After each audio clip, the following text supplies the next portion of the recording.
আচ্ছা।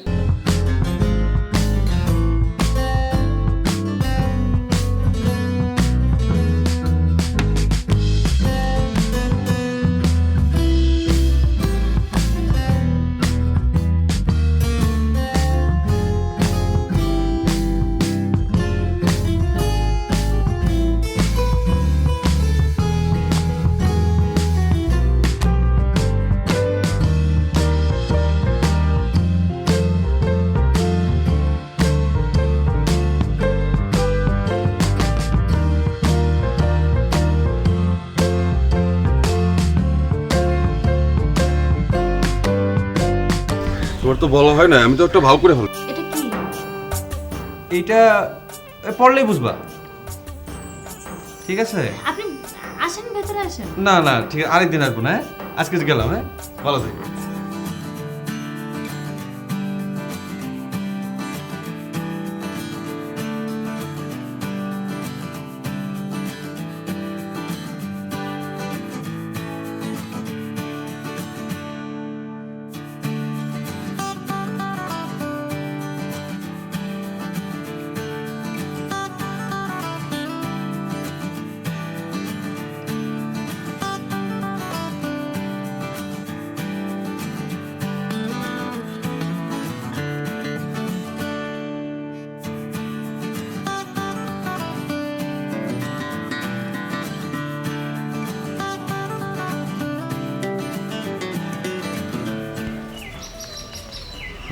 তুই না বললি যে চিঠি লিখলে কাজ।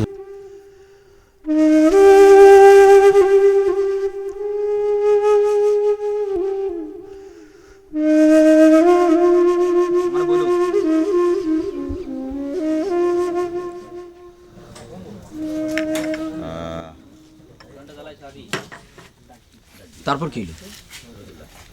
তারপর সাইমার প্রেম হয়ে গেল রুবেলের সঙ্গে। চিঠি দিলেন আপনি আর প্রেম হলো রুবেলের সাথে? আমি ওই সময় একটা ভুল করছিলাম আসলে, এই চিঠির নিচে আমার নামটা লিখি নাই। তো সাইমা মনে করলো যে রুবেলের চিঠি। দাদা রুবেল তখন ওই জাপান যাচ্ছে, হ্যান্ডসাম, হাইট ভালো, ওই তো হয়ে গেল ওর সঙ্গে। তারপর আপনার কি হলো? আমি সঙ্গীত চর্চা ছাড়লাম না, আচ্ছা আবৃত্তিটাও থাকলো। আচ্ছা আচ্ছা। তো কনফিডেন্স বাড়লো আমার, যার ফলে তার ফলে কি হলো? তো দেখতেই পেতেছেন ঢাকা শহরে আসলাম।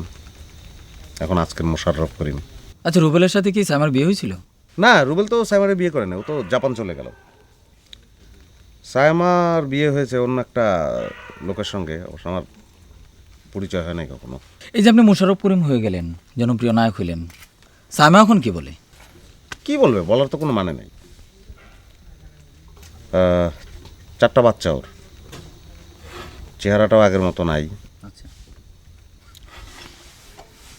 দেখা সাক্ষাৎ যদি কখনো কালে ভদ্রে হয়, হ্যাঁ কথা বলে। বাচ্চাগুলো আমার মামা বলে। এক্স গার্লফ্রেন্ডের বাচ্চারা মামাই ডাকে। হ্যাঁ নিয়তি, কপাল। আমি একটা কথা কই মোশাররফ ভাই, বলেন। আপনি মনে হয় সাইমারে ভুলতে পারেন নাই। না দূর, ভুলে গেছি।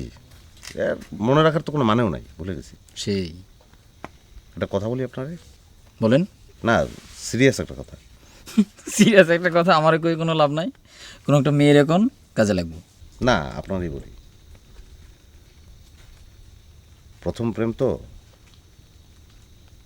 বলা যায় না। ধবলা বকরে রে ধবলা